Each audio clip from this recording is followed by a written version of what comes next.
And at that point, my husband got up for the last time. And the one attacker said, just kill him, brother. And they shot him in the head, execution style, in front of us.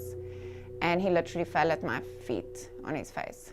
South Africa, a nation with 3 capital cities, 11 official languages, the birthplace of the first heart transplant, and home to the world's largest diamond.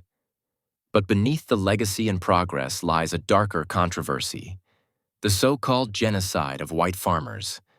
What's fact and what's fiction? In recent years, the term white genocide has been used to describe attacks on white farmers in South Africa. But how accurate is this portrayal? Elon Musk, the Pretoria-born billionaire who owns X and Tesla, fears that there might be. Earlier this year, he wrote that he'd heard of calls for a genocide of white people in his former homeland. Musk isn't alone in his concerns. We're cutting the throat of whiteness.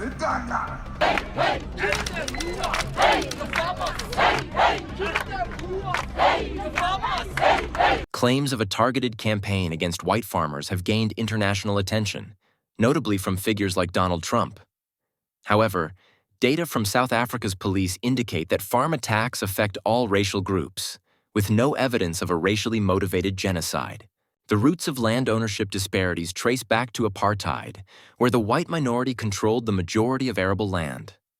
Post-apartheid governments have initiated land reform policies to address these imbalances, but progress has been slow and fraught with challenges.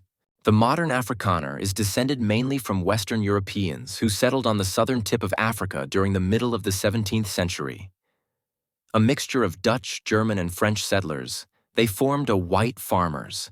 Afrikaners currently number more than 2.5 million out of a population of more than 60 million, about 5%. No major South African party claims a white genocide is happening. Right-wing groups and Trump have pushed the narrative, but courts call it imagined.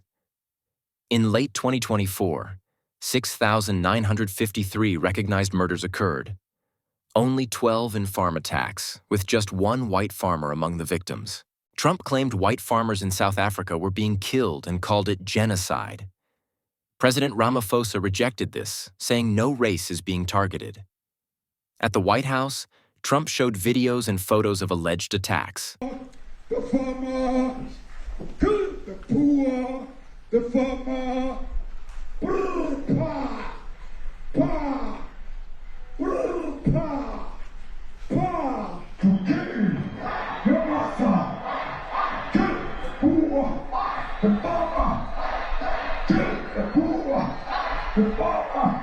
The mayor of DA in PE is a white man. So these people, when you want to hit them hard, go after a white man. They feel a terrible pain because you have touched a white man. Not because Mashaba and Soli will not be touched. They will be touched, don't worry. But we are starting with this whiteness. We are cutting the throat of whiteness. Shoot to kill Yamasa. Kill the poor, the farmer. Ramaphosa responded, saying violence affects all races and free speech is protected. Elon Musk attended the meeting. Ramaphosa later said it went well, though Trump remained unsure.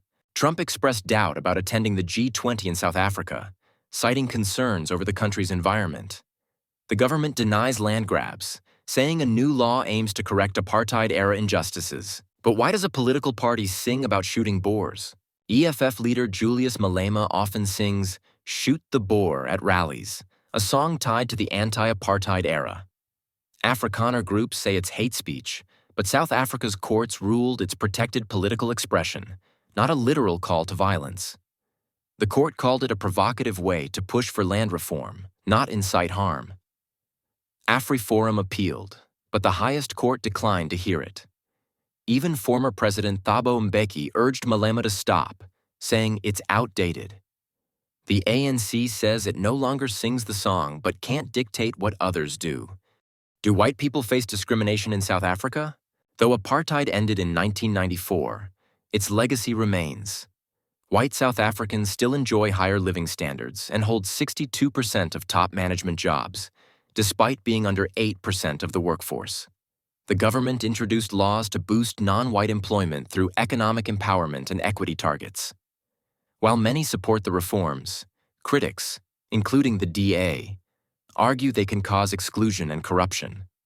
Some job posts have even limited applications by race, sparking backlash. Officials say these measures aim to balance representation in workplaces still shaped by apartheid's past.